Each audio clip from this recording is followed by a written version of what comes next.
अस्सलाम वालेकुम, मैं हूं Saeeda Iqra. Welcome to our YouTube channel desert rose psychic.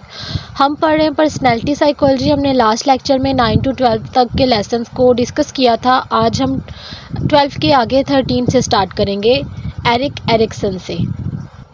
Erik Erikson जो थे, एरिक हॉम्बर्च एरिक्सन के नाम से जाने जाते हैं, जो कि जर्मन अमेरिकन साइको एनालिस्ट थे। और इनकी थ्योरीज जो हैं on psychological development and human beings के ऊपर उनको बहुत ज़्यादा जाना जाता है। इनको इसके अलावा इन्होंने जो आइडेंटिटी क्राइसिस के ऊपर काम किया था, उसकी वजह से भी इनको काफ़ी ज़्यादा जाना जाता है। आगे हम एरिक्सन की मेन थ्योरी के ऊपर बात करते हैं। एरिक्सन का ख्याल था कि इंसानों की जो शख्सियत होती है 5 साल की उम्र से पहले भी तरक्की कर रही होती है। मतलब कि एक बच्चा जो है वो 5 साल से पहले भी डेवलपमेंट के पीरियड से चल रहा होता है। उसकी जो पर्सनैलिटी होती है ना, वो एक डेवलपमेंट पीरियड में चल रही होती है। उस बिफोर एज 5 भी उसकी पर्सनैलिटी बनना स्टार्ट हो जाती है। And also, Erikson believed that the development of personality depend directly on the resolution of existential crises like trust, autonomy, intimacy, individuality, integrity, and identity, which were viewed in traditional psychoanalytic. Erikson का ख्याल था कि जो इंसान की personality होती है ना, उसकी नशोनुमा का इन्हिसार डायरेक्टली उसके जो वजूदी बहरान होते हैं, जैसे कि उसका ट्रस्ट लेवल, उसका एतमाद, खुद मुख्तारी, उसकी दूसरों के साथ जो है कुर्बत होती है या फिर इनफरादियत होती है, या दूसरों के साथ वो किस तरह से इंटरेक्ट करता है, अपनी आइडेंटिटी को किस तरह से जानता है, इस तरह की जो रवायती चीज़ें होती हैं उनको देखता है, वो अपनी नफ्सियात को देखता है। इन सब चीज़ों को देखते हुए वो अपनी पर्सनैलिटी को जानने की कोशिश करता है, और ये सारी चीज़ें जो है ना, वो बिफोर 5 ईयर ही उसके अंदर आनी शुरू हो जाती हैं, अकॉर्डिंग टू एरिक्सन। नेक्स्ट हम बात करेंगे हैरी स्टॉक सुलिवन के बारे में। हैरी स्टॉक सुलिवन का जो ड्यूरिंग पीरियड था, मतलब कि काम का, या ये कह लें कि उनकी बर्थ से उनकी डेथ तक का जो पीरियड था, फरवरी 21, 1892 टू जनवरी 14, 1949 तक था। वो एक अमेरिकन न्यूरोफ्रॉइडियन साइकेट्रिस्ट थे। उसके अलावा वो साइको एनालिस्ट भी थे, और उन्होंने personality can never be isolated from the complex interpersonal relationship in which persons lives के ऊपर काम किया था। यानी कि उन्होंने ये कहा था कि शख्सियत को कभी भी पेचीदगी के से या फिर किसी भी बाहमी ताल्लुकात से अलग नहीं किया जा सकता, जिसमें किसी एक शख्स, मतलब कि कोई इंडिविजुअल जो है वो हमेशा रहता है।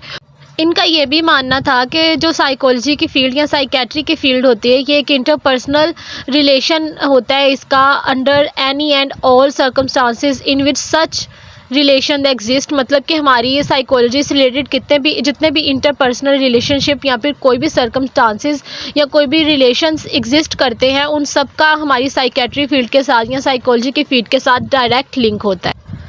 जो सुलिवन हैं, उनकी इंटरपर्सनल थ्योरी के ऊपर बात कर लेते हैं। सुलिवन जो थे वो इंटरपर्सनल थ्योरी ऑफ साइकेट्री के फाउंडर थे। उन्होंने इंटरपर्सनल रिलेशनशिप के ऊपर ज़्यादा फोकस किया था, और इन्होंने इंडिविजुअल्स के सोशल और कल्चरल इन्वायरमेंट में जो डिफरेंट इफ़ेक्ट होते हैं ऑन इनर लाइफ, उनके ऊपर भी बात की थी।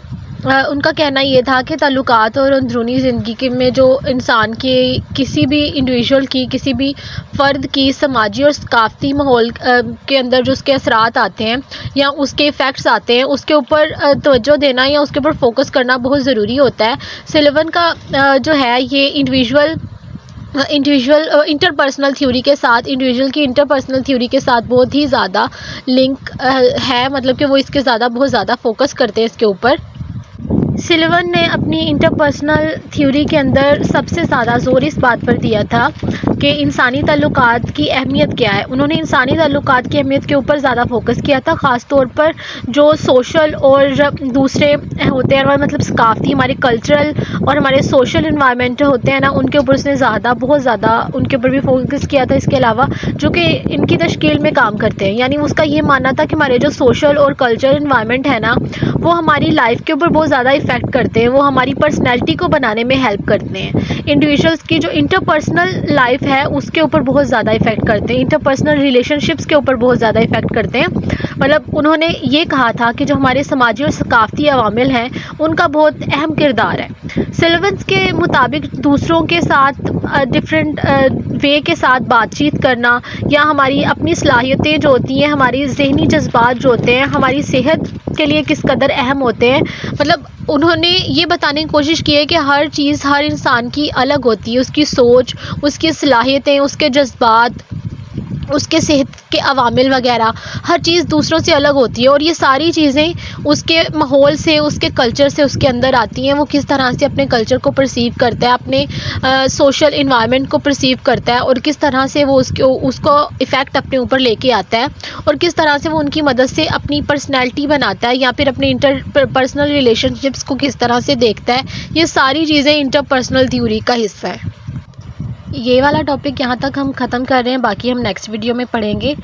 ये आज हमने lesson number 13 to lesson number 16 के पॉइंट्स को डिस्कस किया है। ये सब बेसिक्स थ्योरीज़ हैं जिनके अंदर पर्सनैलिटी रिलेटेड फ़ीचर्स की बात की गई है। इसके अलावा हम नेक्स्ट जो पढ़ेंगे वो 17 से स्टार्ट करेंगे।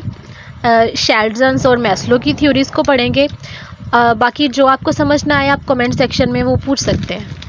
Thank you so much for watching my video and also subscribe our YouTube channel Desert Rose Psychic. Allah Hafiz.